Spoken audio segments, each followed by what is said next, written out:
Monsieur le Président de l'Assemblée générale des Nations unies, ici représenté, c'est avec un immense honneur que je m'adresse à vous aujourd'hui pour la première fois depuis que le peuple congolais m'a renouvelé sa confiance en m'élisant pour un second mandat à la tête de notre nation.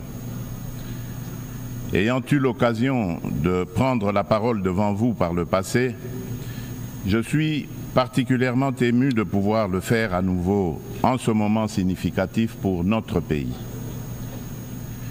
Je tiens à féliciter M. Philémon Yang pour son élection à la présidence de cette 79e session, de même que je rends hommage à vos prédécesseurs pour leur engagement constant au service de cette institution. Le thème de cette session, ne laisser personne de côté, agir ensemble pour faire progresser la paix, le développement durable et la dignité humaine pour les générations futures, résonne particulièrement avec nos aspirations en République démocratique du Congo. Monsieur le Président, Monsieur le Secrétaire général des Nations unies, Mesdames et Messieurs les chefs d'État et de gouvernement, Mesdames et Messieurs les chefs de délégation, le multilatéralisme et le respect d'un système mondial basé sur des règles ont été des piliers essentiels pour soutenir la paix, la sécurité, la santé, la prospérité à travers le monde depuis près de 80 ans. Les Nations unies incarnent ces valeurs fondamentales et demeurent un acteur incontournable face aux défis majeurs que l'humanité doit surmonter, qu'il s'agisse de garantir la sécurité, de maîtriser le changement climatique ou de lutter contre la pauvreté. Cette réalité nécessite une coopération multilatérale renforcée. Cependant, le noble idéal des rédacteurs de la Charte des Nations unies, celui de servir d'instrument par lequel tous les pays régulent leur comportement, semble s'effacer. Le socle de la sécurité collective qu'elle a établi vacille.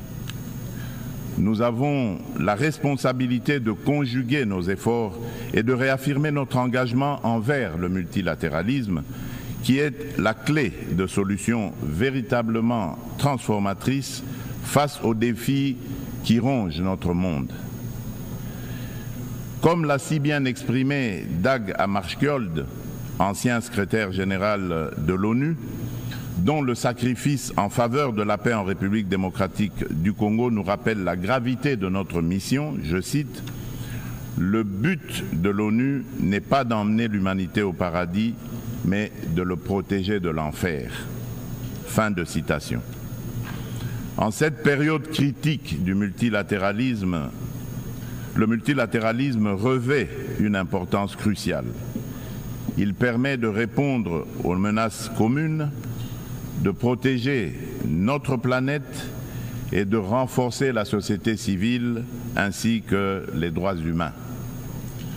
En effet, nous ne pouvons ignorer la montée alarmante de discours belliqueux et le rétablissement indécent de pratiques d'agressions armées et de pillage des ressources naturelles affectant tous les continents. Le conflit russo-ukrainien qui persiste et continue d'affecter la région n'est qu'une manifestation parmi tant d'autres qui menacent la paix dans le monde. Le Yémen, le Soudan, la Syrie ou encore le terrible drame qui se passe dans la bande de Gaza entrent dans le lot pour lequel le multilatéralisme jouerait pleinement son rôle. Il est impératif d'agir ensemble pour progresser vers la paix, le développement durable et la dignité humaine, garantissant ainsi un avenir meilleur pour les générations futures. Ne laissons personne sur le chemin. Tel est le message clair et pertinent qui inspire la thématique sélectionnée pour orienter les travaux de la 79e session de cette illustre Assemblée. Monsieur le Président, le Pacte pour l'avenir et ses annexes, le Pacte numérique mondial et la Déclaration sur les générations futures, que nous avons adopté lors du récent sommet de l'avenir, soulignent l'importance d'une collaboration active pour atteindre une vision commune d'un avenir pacifique et prospère. Ces documents représentent un engagement essentiel pour mettre fin aux conflits, lutter contre l'extrême pauvreté et la faim et aborder des défis tels que les déplacements de population, l'immigration clandestine, l'insécurité alimentaire, les pandémies et les risques des nouvelles technologies.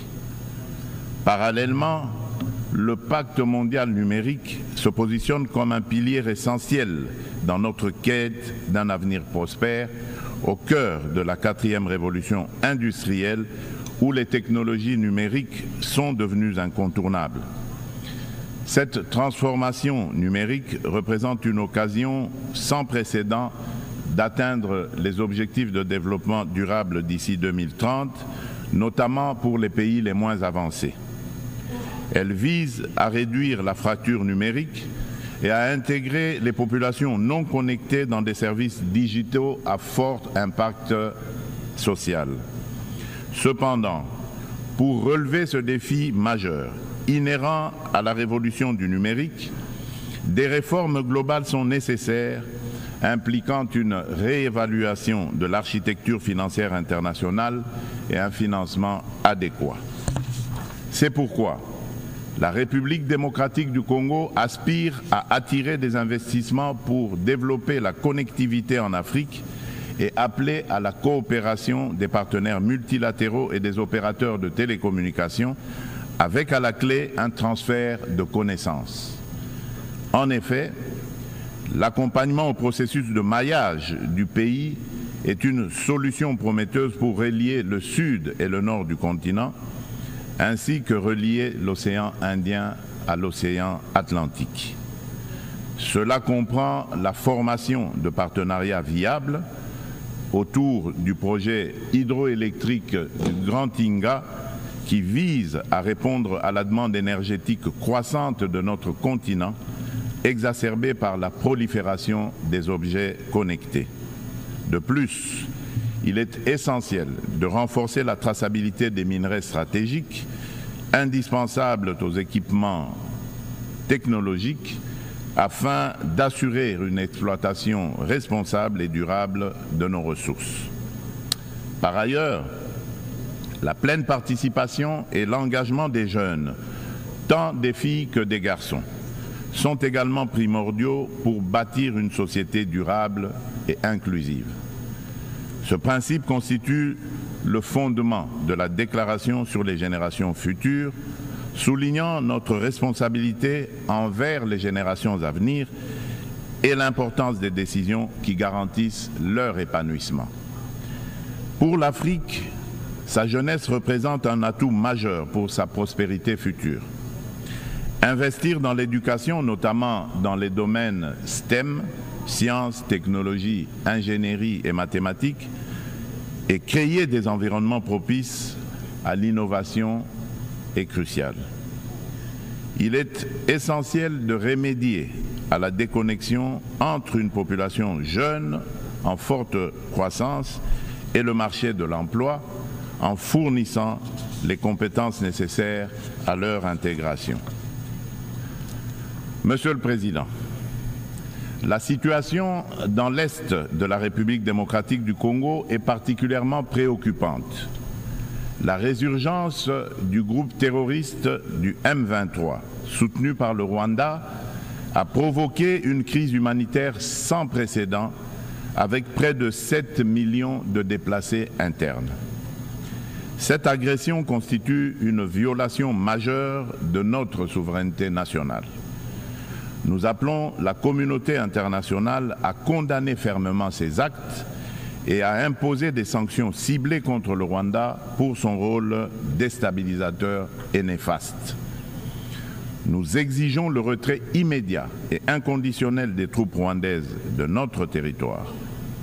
Bien que les récentes initiatives diplomatiques telles que les pourparlers de Luanda soient encourageantes, elles ne doivent aucunement occulter l'urgence de cette action essentielle.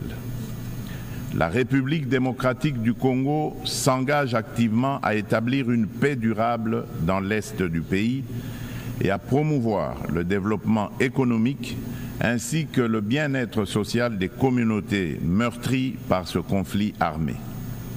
Elle ne ferme cependant pas la porte à toute opportunité qui l'amènera à cette paix tout en n'aliénant pas sa souveraineté, encore moins son intégrité territoriale. Dans cette optique, elle est résolument engagée dans la mise en œuvre de la feuille de route adoptée dans le cadre du processus de Luanda, que je soutiens fermement, qui promeut un dialogue de haut niveau visant à restaurer la confiance entre la République démocratique du Congo et le Rwanda, tout en minimisant le risque de crise sécuritaire actuelle, que la crise sécuritaire actuelle ne dégénère en conflit régional. En outre, mon pays demeure ouvert à toute autre initiative de nos partenaires qui concourrait à l'atteinte de cet objectif noble de paix. La République démocratique du Congo réaffirme sa ferme volonté de garantir une paix durable. Sous mon impulsion, nous sommes résolus à poursuivre la mise en œuvre du programme de désarmement, démobilisation, relèvement communautaire et stabilisation, le PDDRCS en sigle, clé de notre stratégie nationale pour désarmer, démobiliser et réintégrer les combattants en leur offrant des perspectives économiques viables et durables, tout en stabilisant les zones touchées par les conflits. En assurant une transition post-MONUSCO, nous priorisons essentiellement le rapatriement des combattants étrangers. Le PDDRCS est un levier crucial pour la paix en République démocratique du Congo et j'invite nos partenaires et amis à le soutenir. Par ailleurs, des milliers de victimes du génocide pour des gains économiques en République démocratique du Congo, en abrégé Génocost, continuent de subir les conséquences dévastatrices d'un passé marqué par la violence et l'impunité. Reconnaître et traiter les effets de cette stratégie est crucial pour favoriser le rétablissement et la reconstruction des communautés touchées. Au-delà de l'aide humanitaire immédiate, une approche à long terme, centrée sur la justice, la réconciliation et le développement durable est essentielle pour permettre aux victimes de se reconstruire et de retrouver une vie digne. C'est pourquoi le gouvernement de la République démocratique du Congo a décidé d'institutionnaliser la journée du 2 août, journée du Génocost, dédiée aux victimes des crimes odieux perpétrés par des rebelles soutenus par des multinationales et des États de la région. Cette journée incarne une communion nationale permettant de confronter un passé douloureux pour aller de l'avant. Elle est essentielle pour renforcer la conscience historique de notre pays et affirmer la détermination de la nation à prévenir la répétition de telles barbaries. Monsieur le Président, le terrorisme constitue une menace sérieuse pour la paix et la sécurité internationale, touchant toutes les régions du monde.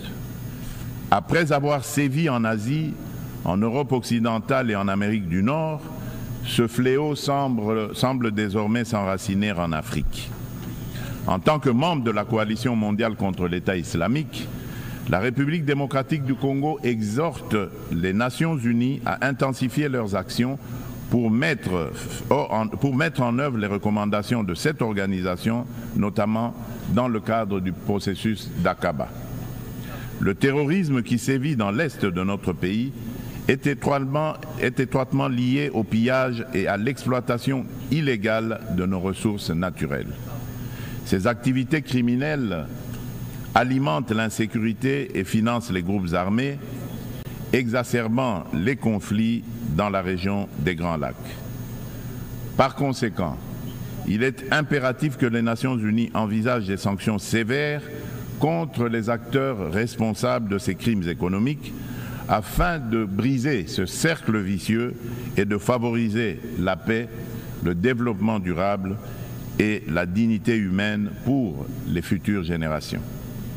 Monsieur le Président, selon le dernier rapport d'examen national volontaire des objectifs de développement durable, la République démocratique du Congo a réalisé des avancées significatives vers plusieurs cibles des ODD grâce à des réformes et interventions majeures. Depuis 2019, le gouvernement a mis en place une réforme ambitieuse pour assurer la gratuité de l'enseignement de base, permettant à près de 4 millions d'enfants de rejoindre l'école. En outre, plusieurs mesures ont été prises pour renforcer la protection sociale, introduire la couverture sanitaire universelle et promouvoir l'égalité des sexes, ainsi que pour favoriser le développement des infrastructures et une industrialisation rapide à travers notamment la création des zones économiques spéciales. Malgré ces progrès, le rapport mondial sur les objectifs de développement durable souligne qu'au rythme actuel, la République démocratique du Congo ne pourra pas atteindre les ODD d'ici 2030 en raison des inégalités et de la vulnérabilité persistante exacerbée par des conflits armés. Face à ce défi, une feuille de route comprenant des actions, interventions et réformes spécifiques a été élaborée afin d'accélérer les progrès et de répondre aux enjeux de l'agenda 2030 avec déjà certaines mesures mises en œuvre pour que la République démocratique du Congo soit en adéquation avec les ODD en 2030. Pour cela, la République démocratique du Congo nécessite des investissements annuels de 32 milliards de dollars. Il est donc indispensable de renforcer les partenariats pour des investissements durables et de promouvoir la paix afin de permettre un développement socio-économique stable. Au registre des réponses mondiales aux défis climatiques et la promotion des énergies renouvelables, la République démocratique du Congo, qui a déjà affirmé son engagement en faveur d'une action climatique ambitieuse, souligne l'importance cruciale d'un soutien financier et technique accru afin de renforcer ses efforts pour atteindre les objectifs de l'accord de Paris. Riche en biodiversité et en ressources naturelles, la République démocratique du Congo se positionne comme un acteur clé dans la lutte contre le changement climatique. Les initiatives engagées pour réduire les émissions de gaz à effet de serre se concentrent sur 4 secteurs stratégiques: l'agriculture, la foresterie, l'énergie et la gestion des déchets.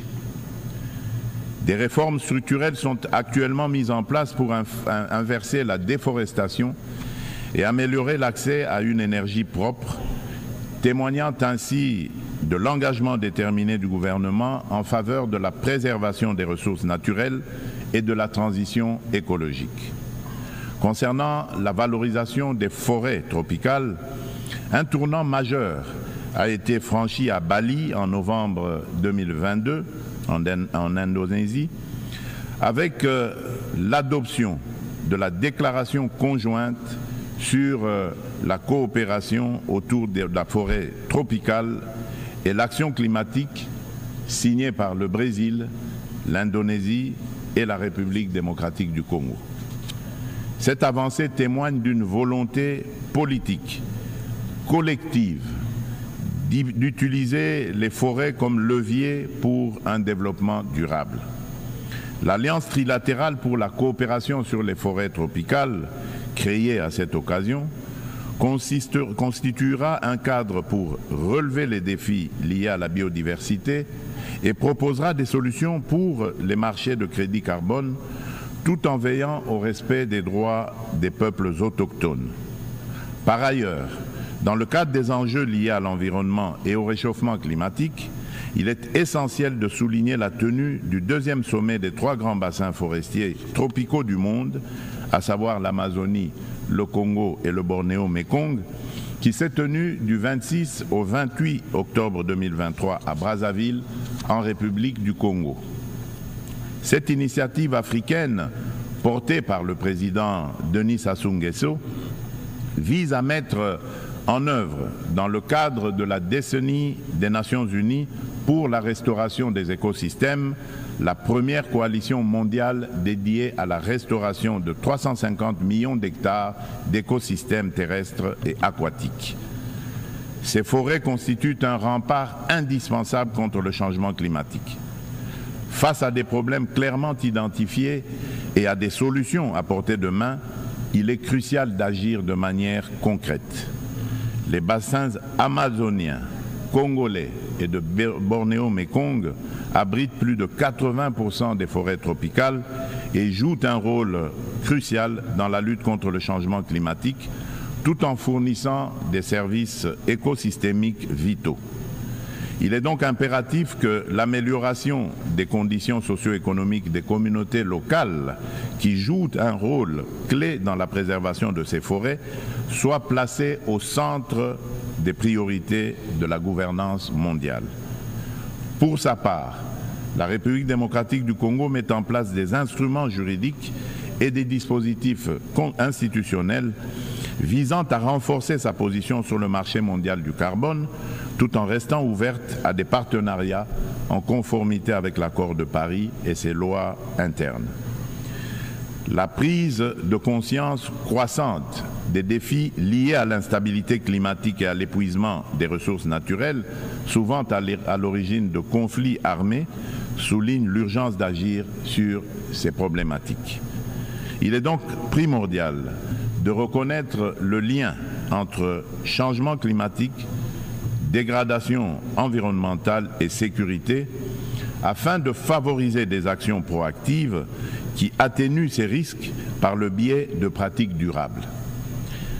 À cet égard, nous appelons le Conseil de sécurité à établir des mécanismes internationaux intégrant les questions de sécurité climatique dans leurs discussions.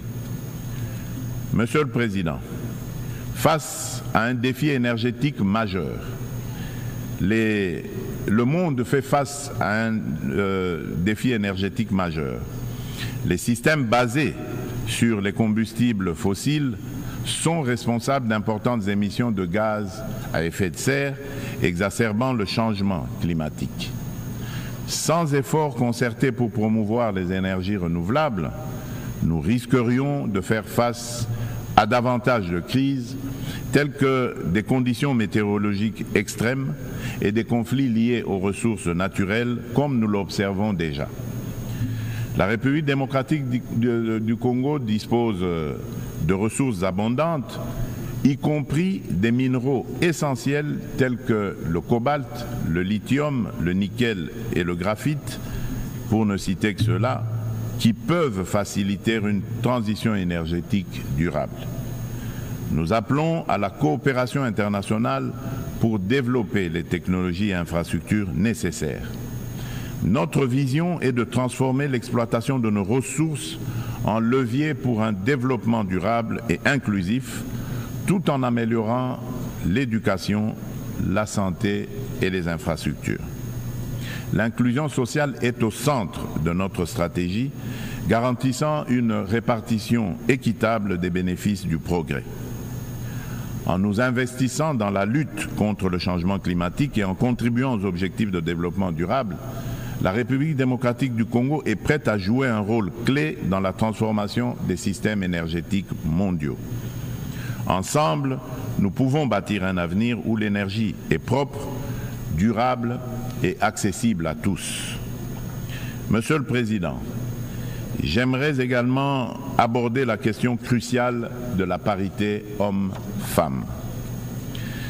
Bien que la participation égale des femmes et des hommes à la vie politique soit internationalement reconnue, il subsiste dans la pratique un fossé entre l'égalité juridique et la réalité dans l'exercice du pouvoir. Les préoccupations des femmes méritent d'être intégrées dans les décisions majeures qui touchent notre société. En République démocratique du Congo, nous sommes déterminés à changer les mentalités pour surmonter les barrières sociétales qui freinent l'épanouissement des femmes. Il est essentiel d'impliquer les hommes dans ce processus afin de transformer la dynamique sociale et de valoriser leur rôle dans le succès des femmes. Au niveau national, la Constitution congolaise consacre la parité. Aussi, le gouvernement a mis en place une stratégie de lutte contre les violences basées sur le genre, axée sur la prévention, la protection et la réparation des victimes. Cette stratégie se traduit par le Fonds national de réparation pour les victimes des violences sexuelles liées au conflit et de crimes contre la paix et la sécurité de l'humanité, en abrégé le FONAREV. La législation en cours vise à garantir cette protection. Il convient de souligner les progrès significatifs réalisés en matière de participation des femmes à la prise de décision, avec la nomination pour la première fois dans notre histoire d'une femme comme première ministre et chef du gouvernement.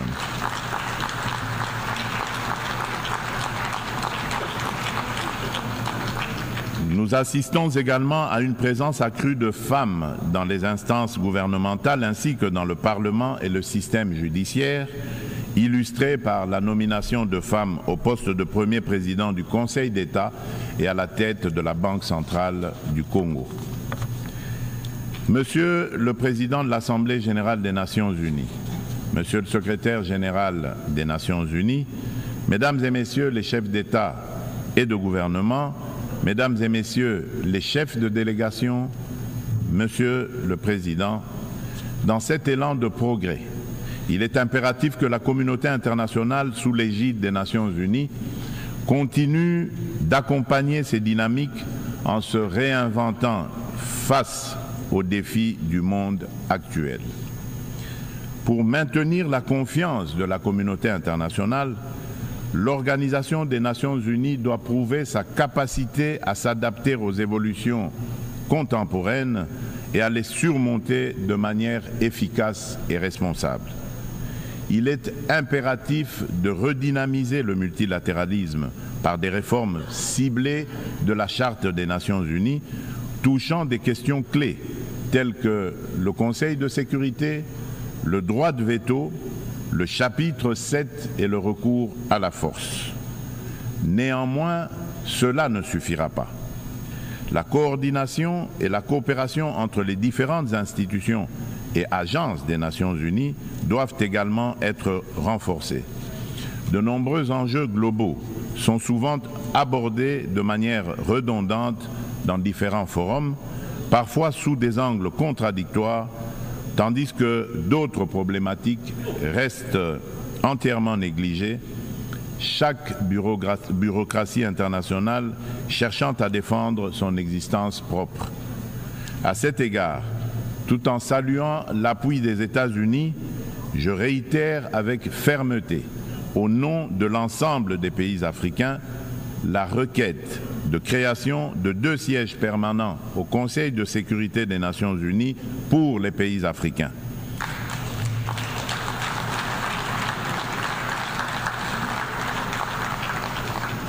En tant que principal décideur au sein de l'ONU, cet organe doit intégrer des représentants africains parmi ses membres permanents avec toutes les prérogatives leur reconnues, notamment le droit de veto pour garantir une juste représentation géographique.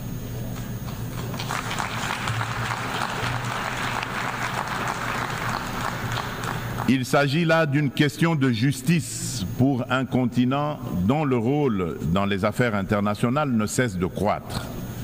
Nous, Africains, tenons cette exigence avec la plus grande détermination.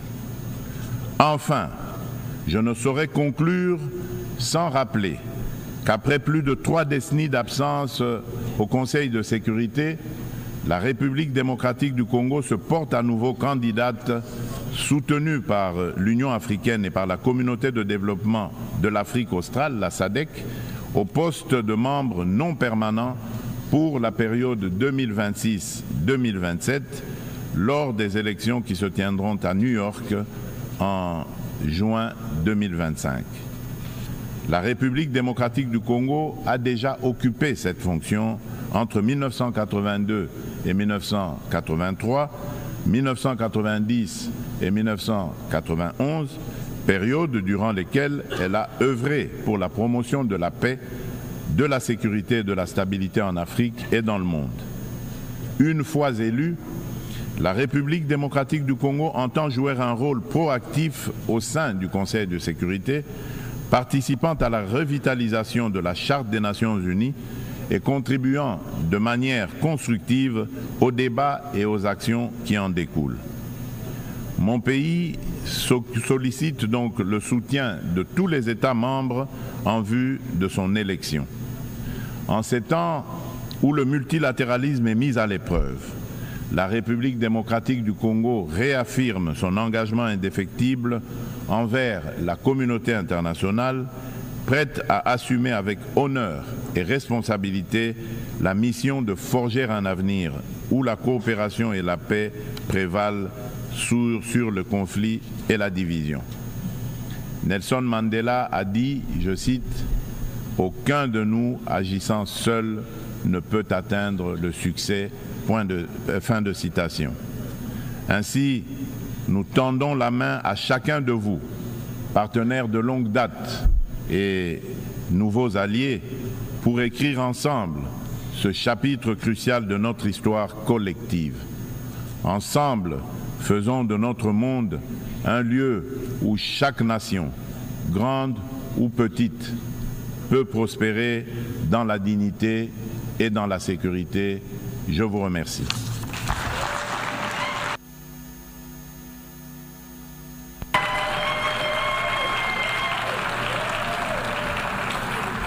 On behalf of the